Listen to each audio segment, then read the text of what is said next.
శ్రీ వెంకటేశ్వర స్వామివారి హృదయంలోనే నివసించే దేవత. దర్శిస్తే చాలు ధనాన్ని ఇచ్చే వ్యూహలక్ష్మి యొక్క మహిమ గురించి తెలుసుకుందాము. లక్ష్మీదేవిని సంపదలకు అధిదేవతగా భావించి పూజించడం సాంప్రదాయం. వ్యూహలక్ష్మిని దర్శించినంత మాత్రానే సకల సంపదలు చేకూరుతాయని పురాణాలు చెబుతున్నాయి.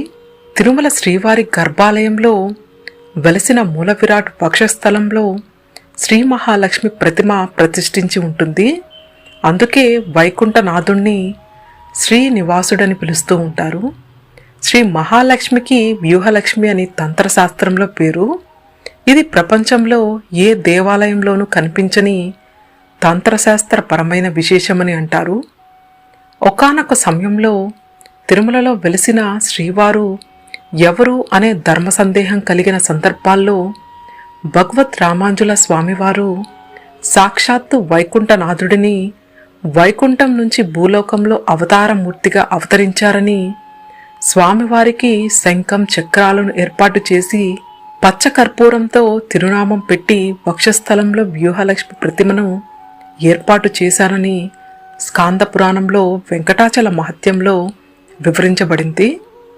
శ్రీవారి వక్షస్థలంలో మహాలక్ష్మి ఉండటం వల్ల శుక్రవారాల్లో శ్రీమన్నారాయణునికి అభిషేకం నిర్వహించడం ఆనవాయితీగా వస్తుంది. అలా శ్రీవారి వక్షస్థలంలో ఈ వ్యూహలక్ష్మి స్థిరంగా ఉండటం వల్లే స్వామివారికి ఇంతటి జనధన ఆకర్షణ విశేషంగా కలుగుతుందని చెబుతారు. సాధారణంగా చతుర్భుజాలతో దర్శన భాగ్యం కలిగించే మహాలక్ష్మి శ్రీవారి వక్షస్థలంలో మాత్రం 3 భుజాలతోనే దర్శనమిస్తారు. కనుక వ్యూహలక్ష్మి అమ్మవారిని త్రిభుజ అని పిలుస్తారు.